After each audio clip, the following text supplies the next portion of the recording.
Welcome to my channel. இன்றைக்கி நம்ம பார்க்க போகிறது பிரவேசி காலமாக தமிழ் தென்றல் அப்படின்னு இருக்கு இல்லையா, அதில் 6வது பாடல் பாரதியார் பாடல்.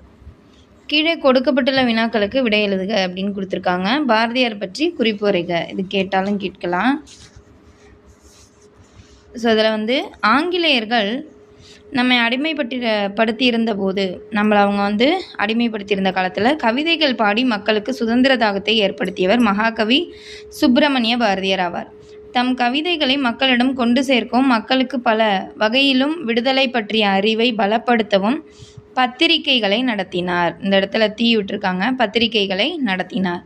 ஸோ நம்மளை ஆங்கிலேயர்கள் அடிமைப்படுத்தி இருக்கும்பொழுது மக்கள் எந்தவித புரட்சி இல்லாமல் இருக்கும்பொழுது இவருடைய பாடல்கள் மூலமாக மக்களுக்கு ஒரு புரட்சியை ஏற்படுத்திய மிகப்பெரிய பங்கு உள்ளவர் யாருன்னா மகாகவி சுப்பிரமணிய பாரதியார். இவர் 1882ஆம் ஆண்டு திருநெல்வேலி மாவட்டத்தில் உள்ள எட்டயபுரம் என்னும் ஊரில் பிறந்தார். ஸோ திருநெல்வேலி மாவட்டத்தின் எட்டயபுரம் அப்படிங்கிற ஊரில் 1882 பிறக்கிறாரு. சிறு வயதிலேயே பாரதியார் கவிதைகள் எழுத ஆரம்பித்து விட்டார். இவர் சின்ன வயதிலிருந்தே கவிதைகள் எழுதினார். இவருடைய கவி புலமையை பார்த்து எட்டயபுர மன்னர் இவருக்கு பாரதி என்ற பட்டம் தந்தார். அவர் தான் இவருக்கு பாரதி அப்படிங்கிற பட்டத்தை கொடுக்குறார். சில காலம் இவர் காசியில் தங்கியிருந்தார். அப்போது சமஸ்கிருதம், வங்காளம், இந்தி, ஆங்கிலம் போன்ற மொழிகளை கற்றார். இந்தியா பத்திரிகை மூலம் மக்களிடையே விடுதலை உணர்வை தூண்டும் வகையில் பல கட்டுரைகளும் கவிதைகளும் எழுதினார். மக்களிடம் ஆர்வம் பெருகுவதை கண்டு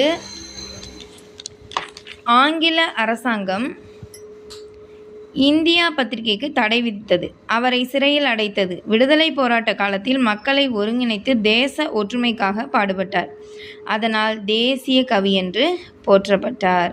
ஸோ எதுக்கு தேசிய கவி அப்படின்னா, இவ்வளவு ஸ்ட்ரகுளும் அனுபவித்து விடுதலை போராட்ட காலத்தில் மக்களெல்லாம் ஒருங்கிணைத்து தேச ஒற்றுமைக்காக பாடுபட்டார். நம்ம இதே மாதிரி ஹிந்திலையுமே பார்ப்போம். நிறைய கவிஞர்களை நம்ம ராஷ்ட்ரிய கவி அப்படின்னு சொல்கிற மாதிரி இருக்கும். ஏன்னா அவங்கெல்லாம் இந்த மாதிரி போராட்டங்கள் செய்து மக்களுடைய விடுதலை உணர்வை ஊட்டியிருப்பாங்க. அதனால தான் அப்படி அழைச்சிருக்காங்க அப்படின்னு சொல்கிறாங்க. இவர் விடுதலை கவிஞர் மட்டுமல்ல, ஒரு சமூக சீர்திருத்தவாதியும் ஆவார்.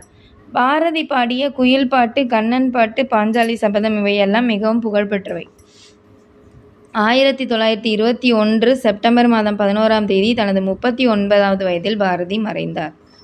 ஸோ இதுதான் அந்த முதல் கொஷின். ரெண்டாவது, காணி நிலம் பாடலில் பாரதியார் வேண்டுவன யாவை? பாரதியார் பராசக்தியிடம் காணி நிலம் வேண்டும் என்று வேண்டுகிறார். அத்துடன் மேலும் பல வேண்டுகோள்களை முன்வைக்கிறார்.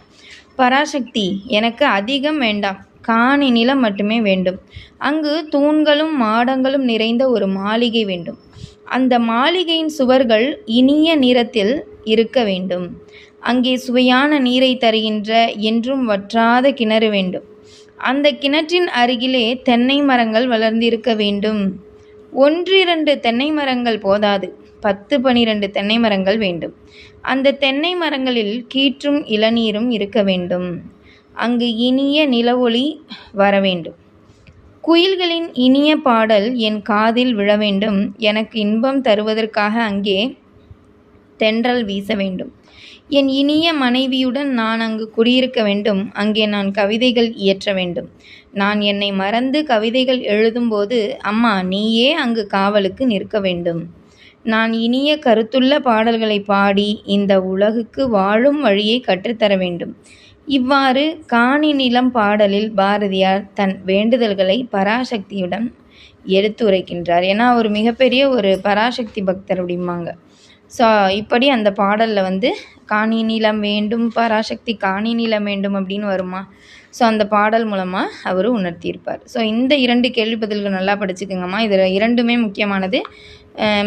இந்த 2வது கேள்விக்கு நீங்கள் அதிக கவனம் கொடுத்து படிச்சுக்கலாம்.